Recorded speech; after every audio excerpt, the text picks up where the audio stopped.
Bonjour, je suis Vincent et vous êtes dans une nouvelle vidéo d'analyse photo. Mais avant, je vais vous demander de vous abonner à la chaîne si c'est pas encore fait, de mettre un petit pouce bleu pour améliorer le référencement des vidéos. Dans ce portrait, comme vous pouvez voir, j'ai voulu jouer avec le métal, l'environnement en fait un peu dur.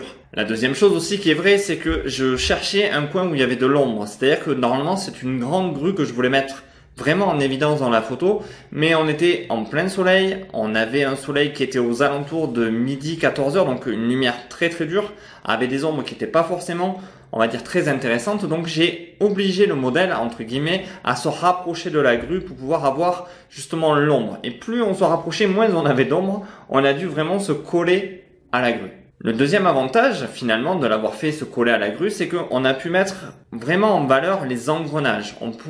J'ai voulu, en fait, symboliser quelque part les engrenages de la vie. Le petit côté où on peut se retrouver rapidement en prison et où on est, voilà, un peu bloqué dans toutes les choses qui font qu'on est obligé d'avancer, obligé de faire les choses dans un certain rythme pour que tout, fonctionne en même temps. Je la fais regarder sur le côté aussi pour faire une certaine fuite dans son regard. Voilà, elle n'est pas forcément à l'aise, on sent bien que c'est un poids qu'elle porte sur elle. Tous ces engrenages sont un poids.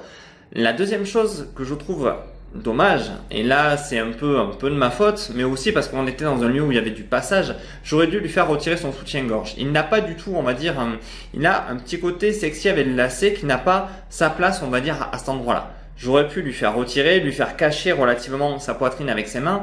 On aurait apporté à la photo vraiment un autre intérêt. Mais je vais vous dire que c'était aussi pour tourner la formation vos portraits naturels. Donc j'avais un peu de mal à la mettre nue tout le temps. Là, on en est aussi au terme de contraste. Mais autant les contrastes sur les éléments qui entourent, c'est-à-dire la partie métallique, la partie, on va dire, forêt qu'on voit derrière et la partie modèle, où on peut sentir ce décalage par rapport au contraste.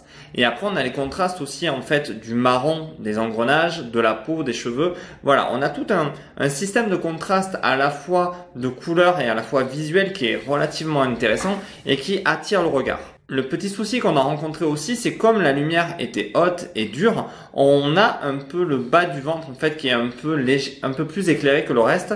Et ça, c'était relativement difficile de le corriger. J'avais beau obliger le modèle à se plaquer, on avait quand même de la lumière qui se positionnait des fois mal, mais bon, on peut pas non plus à chaque fois avoir une lumière parfaite sans matériel forcément en lumière extérieure, mais là voilà, on a quand même quelque chose qui est relativement très correct. N'hésitez pas comme ça dans vos portraits à vous servir de votre environnement. Là, on était à la gare de Confront, donc on avait des crues, on avait des choses. Cherchez vraiment dans votre environnement ce qui va vous permettre de créer un contraste, de créer une histoire dans votre image. C'est le plus important. Le plus important, c'est de vous balader dans votre environnement pour pouvoir construire.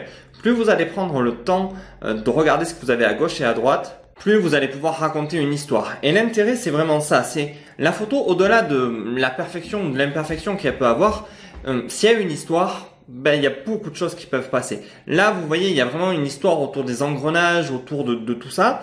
Et ce qui nous permet en fait de faire passer les petits défauts, on va dire, d'éclairage ou de lumière. Donc à un moment donné, arrêtez de vous prendre la tête et vraiment passer au côté, on va dire, subjectif de la photo. Qu'est-ce qu'il y a dans votre photo derrière le réglage parfait, derrière la position parfaite? Qu'est-ce que vous avez voulu transmettre? Qu'est-ce que vous avez voulu dire? Et vous verrez que bien souvent, plus vous allez passer au-dessus de la technique, plus vous allez pouvoir découvrir une expression, un lieu, vous allez pouvoir créer toute une histoire autour de la photo. Et finalement, on se rend compte que même si on regarde certains grands photographes, les histoires ont été bien souvent plus importantes que la technique ou que la photo parfaite. Il y a bien souvent des photos qui sont relativement imparfaites, mais qui nous captent par rapport à leur message. Et quelque part, c'est ce que vous devez travailler beaucoup plus que de travailler la technique. Travailler le message que vous voulez mettre dans vos photos. Je vais vous demander encore de vous abonner à la chaîne si c'est pas encore fait, de mettre un petit pouce bleu pour augmenter le référencement des vidéos. Allez dans les descriptions chercher les deux e-books, un sur la lumière naturelle et l'autre sur la lumière studio. N'hésitez pas à aller consulter aussi tous les articles que j'ai écrits dans mon blog. Vous aurez la description, tout dans la description, pardon. Et sur ce, je vous dis à très vite.